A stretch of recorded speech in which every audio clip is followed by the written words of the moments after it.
अच्छा ये ना अभी ना हमने वापड़ा बंद नया सिस्टम लगाया है और सोलर मैक्स का इन्वर्टर है, फैलकॉन सीरीज है। वापड़ा हमने बिल्कुल बंद की हुई है, ये 0 पे है और विदाउट बैटरी है ये।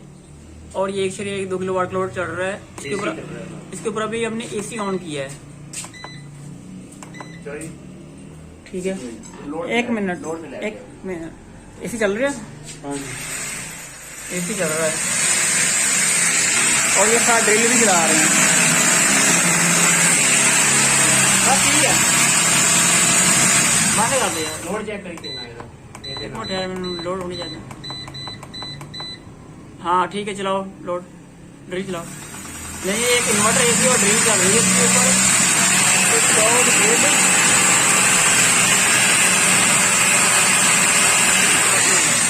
और 6 पैनल लगे हुए हैं 540 वाट के एनर्जी के।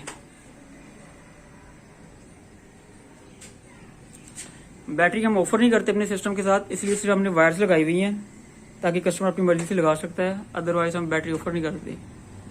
और ये वायर भी 35 mm की है।